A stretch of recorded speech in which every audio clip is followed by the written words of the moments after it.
Hello friends, मैं रामेश पाल आप लोगों के लिए आज लेकर आया हूँ फ्यूचर कंटिन्यूअस टेंस। मैं आप इसमें आपको बताऊंगा कि फ्यूचर कंटिन्यूअस टेंस के ट्रांसलेशन हिंदी से अंग्रेजी में कैसे करते हैं और बड़ी ही अद्भुत जानकारी आपको दूंगा कि जिससे आप समझ पाएंगे कि किस तरह से किस प्रकार से हिंदी से अंग्रेजी में अगर फ्यूचर कंटिन्यूअस टेंस में वाक्य है या कौन सा वाक्य फ्यूचर कंटिन्यूअस टेंस में है जिसको कि हमें फ्यूचर कंटिन्यूअस टेंस में परिवर्तन करना है और किस तरह से हम उसको ट्रांसलेशन करना है।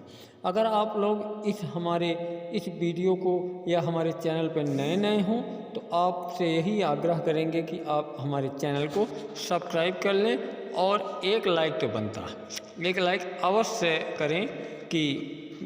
और मैं देखता हूँ इसमें कि हिंदी में इसकी जो पहचान है फ्यूचर कंटिन्यूअस टेंस की, सामान्यतः सभी बच्चे जानते हैं कि हिंदी के अंत में रहा होगा, रही होगी, रहे होंगे, रहा होंगे आदि शब्द आते हैं।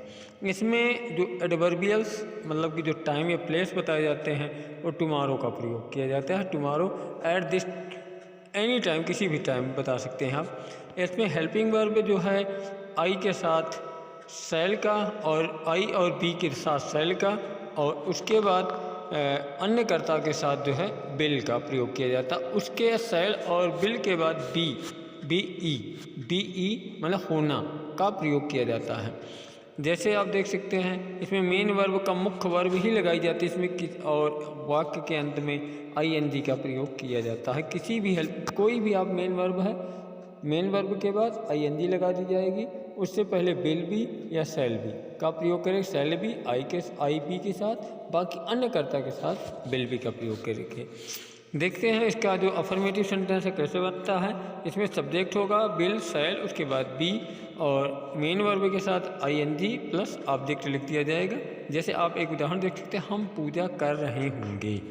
सबसे पहले इसमें पहचानेंगे सब्जेक्ट क्या है। सब्जेक्ट के लिए कौन का प्रयोग करते हैं, कौन पूजा कर रहे होंगे, बी हम कर रहे होंगे क्या, पूजा, worshipping, we shall be worshipping.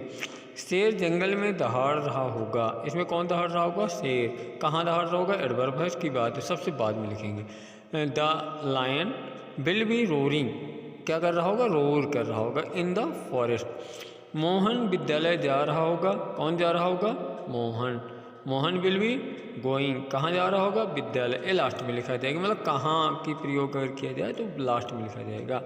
कहाँ और कितने समय, ये सब लास्ट में लिखे जाते हैं। अब देखते हैं negative sentence. Negative sentence bill और सेल के बाद नॉट फिर बी लगाते हैं। बी और मतलब बी जो है और सेल और बिल है, इसके बीच में नॉट का प्रयोग किया जाता है। बी जो है सेल और बिल के नॉट के बीच में प्रयोग किया जाता है। जैसे कुत्ता नहीं भौंक रहा होगा तो कौन नहीं भौंक रहा होगा, द डॉग। बिल, फिर उसके बाद बिल लग जाएगा, फिर क्या लगेगा, बी के बीच, बिल और बी के बीच में नॉट, बिल नॉट बी क्या कर नहीं कर रहा होगा, बार्किंग, भौंक नहीं रहा होगा।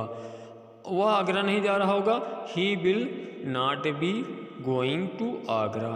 रमेश पढ़ नहीं रहा होगा, कौन नहीं पढ़ रहा होगा, रमेश। फिर बिल, रमेश बिल, फिर नॉट, फिर बी रीडिंग। फिर इस तरह से इंट्रोगेटिव सेंटेंस क्या होते हैं, अगर प्रश्नवाचक शब्द हैं जिसमें कि आप यस या नो में उत्तर दे सकते हैं, मतलब हाँ नहीं में उत्तर दे सकते हैं, तो इसमें बिल सेल के से ही आपका काम चल जाएगा। उसको सब्जेक्ट से पहले रख देंगे, फिर बी लिखेंगे, फिर वर्ब का फर्स्ट फॉर्म, उसमें ING जोड़ देंगे, फिर ऑब्जेक्ट लिखेंगे।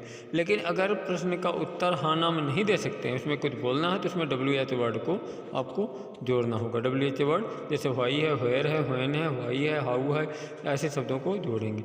जैसे क्या वह क्रिकेट खेल रहा होगा, यहाँ देख सकते हैं कि इस प्रश्न का उत्तर आप दे सकते हैं हाँ या नहीं।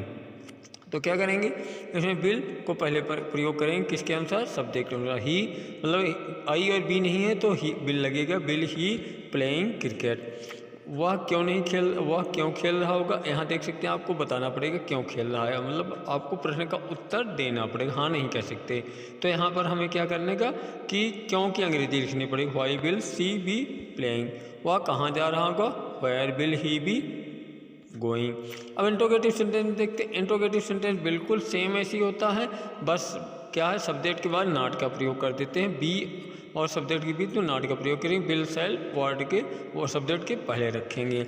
आप देख सकते हैं क्या पवन विद्यालय नहीं जा रहा होगा? आप लिखेंगे will Pawan not be going to school. पंखा धीरे क्यों नहीं चल रहा होगा? आप देख सकते हैं इसमें व्हाई लिखेगा, why will the fan not be moving slow. वे खाना क्यों नहीं खा रहे होंगे? Why will they not be eating food. विद्यार्थियों, आप लोगों ने मेरा चैनल को अंत तक देखा, इसके लिए धन्यवाद। Thank you.